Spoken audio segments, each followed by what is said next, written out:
Okay. Alright, so in reference to Nostalgia Critic's The Wall, it sucks. You know what? If you want the short version, it sucks.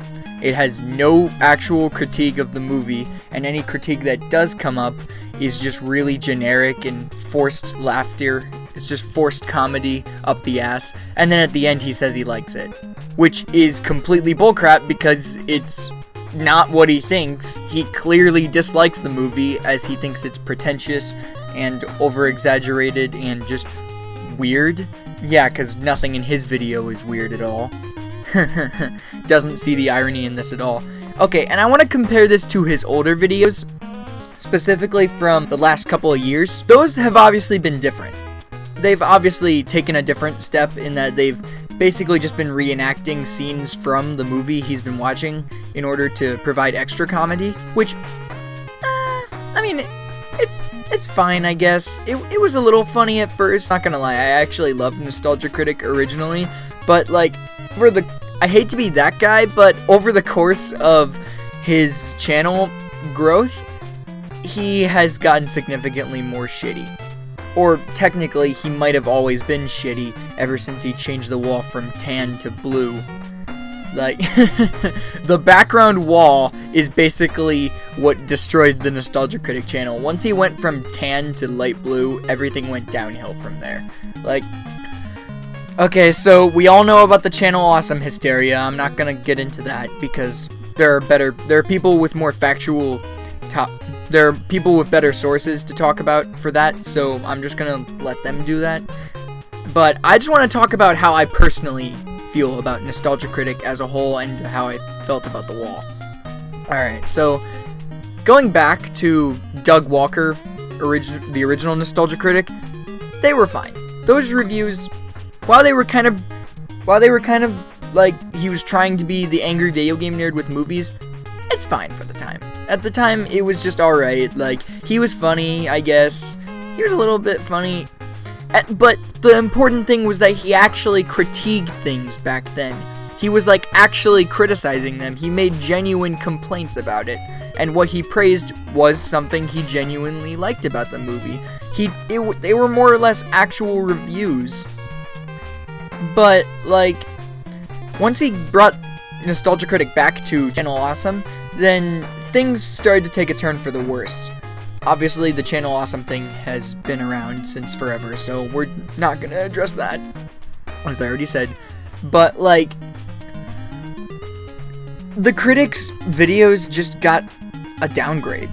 Like, he cared less about making actual critiques and more making about stupid jokes, and then for some of them just saying, oh yeah, I liked it in the end. Like, in his Man of Steel review, he spends the whole time thinking it's really bad and then saying, like, a couple things and then he says it's really bad, but it's also, he doesn't really mind if you like it. Okay, you know what? That's actually an example, scratch that. That's actually a good example. That's an example of a good review by him.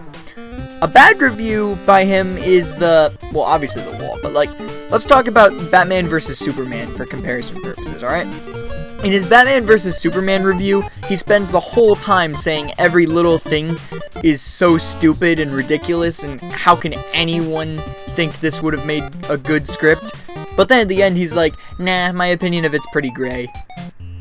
And Angry Joe agreed with him, and I don't know, I don't buy it. Personally, I think that was just he was just looking for an excuse to sound different than everyone else who's just like, this movie sucks and you shouldn't watch it. It's almost like he's afraid to get his true opinion out. Okay, for those of you who are anime fans, remember when Glass Reflection reviewed Sword Art Online back in 2012? He talked about it really harshly. There were things he liked about it, but he talked about it mostly in a very factual way, so he obviously hated it. But at the end, he said it was a 7.5 out of 10, which does not make any sense at all.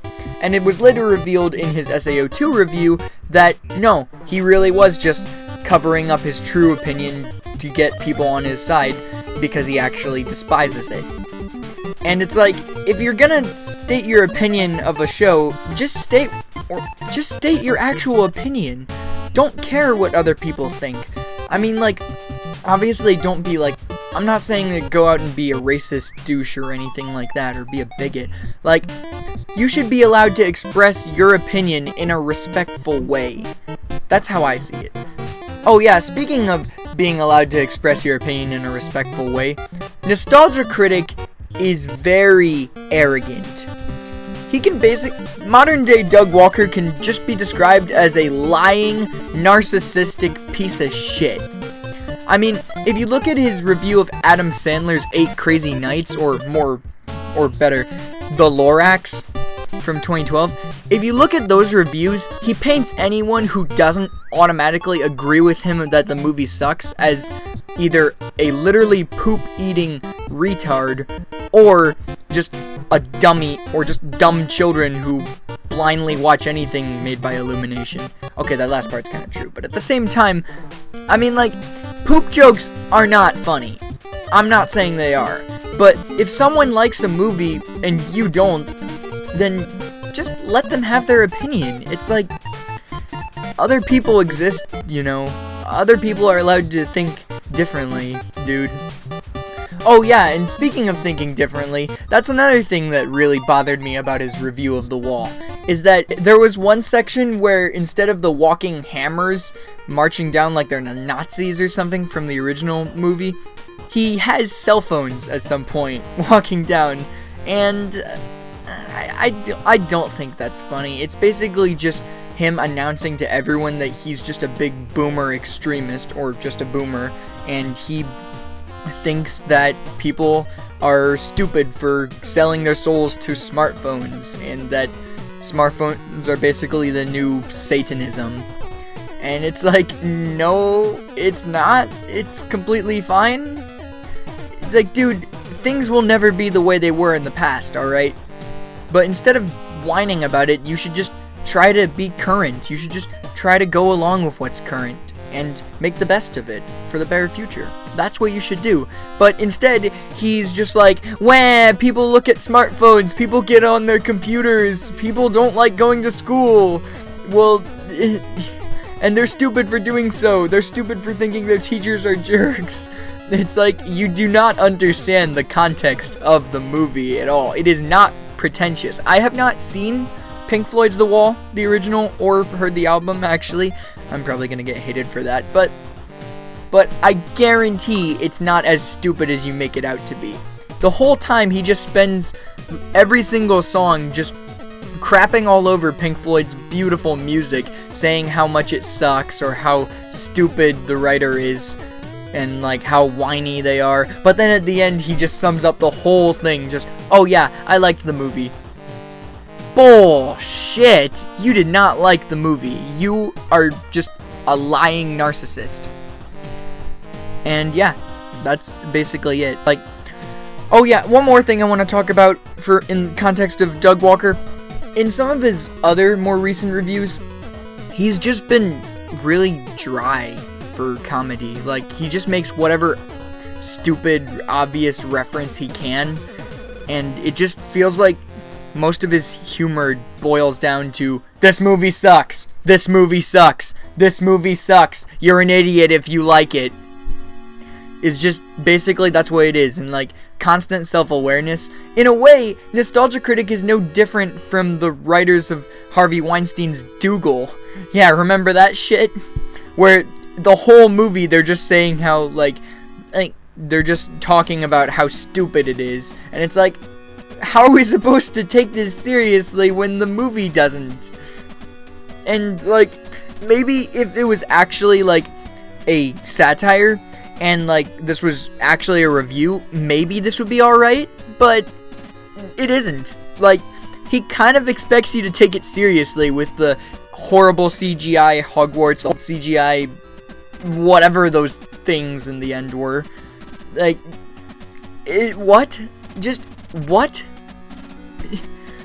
It just really confuses me, and I was very disappointed to see formerly one of my favorite YouTubers take a huge downfall.